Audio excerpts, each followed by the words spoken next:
When it comes to plants, we rely on them a lot because we feed on plants majorly. Corn, maize, beans, name it. All our staple foods, they are majorly plants. Now we have come to the episode where we have to deal with the nutrition of plants. How do plants eat? What do they drink? So in this episode, we are going to be talking about those concepts, and I hope you enjoy this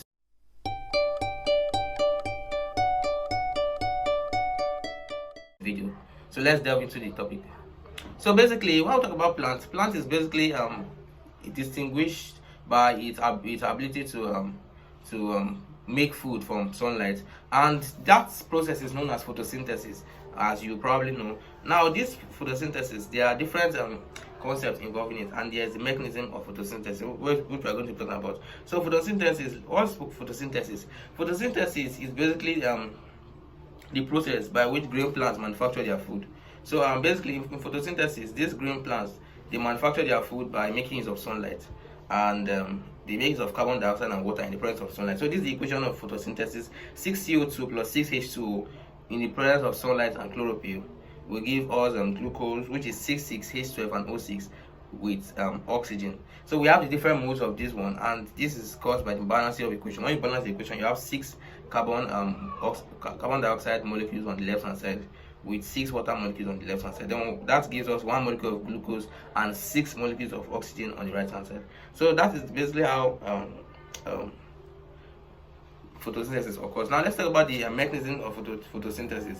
Now the mechanism of photosynthesis, we have a particular mechanism which involves photosynthesis, and that mechanism is basically about the light and dark stages. So the mechanism of photosynthesis is in two stages, because photosynthesis is an endothermic reaction and it consists of a series of complex reactions. So these reactions are grouped into light and dark. So in the light stage, it is basically the stage that occurs in the presence of sunlight in the daytime, whereas the dark stage is the process that occurs in the night time. You won't have imagined that plants are actually able to continue the process of photosynthesis well into the night, right?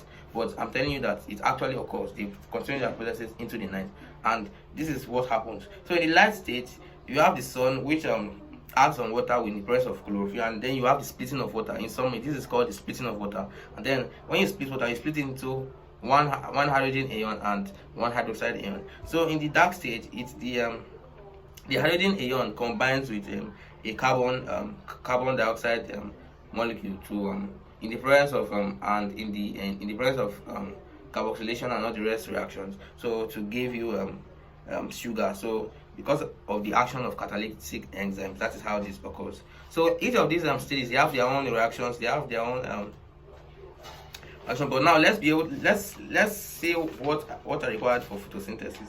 So there's one simple experiment that I was taught in school to test for the presence of starch in a leaf. So basically, the reason why we will be testing for starch is because photosynthesis produces starch. And how do we know that it actually does produce starch? So let's show you how it does. So in this case, we have on the screen, we have a diagram here. So here we have how to test the presence of starch in a leaf. So I told you earlier that in the right hand side we have a production of glucose, and in the dark stage and after the process, this glucose is stored. So and that when it's stored, it's converted to starch in the process known as translocation. Now this translocation, it is basically a process by which the sugar is transported. So basically in this experiment, we are trying to show that starch is present in a leaf by boiling the water and then decolorizing it in alcohol and then softening it in hot water, and then finally testing with iodine. So iodine is used for testing for starch.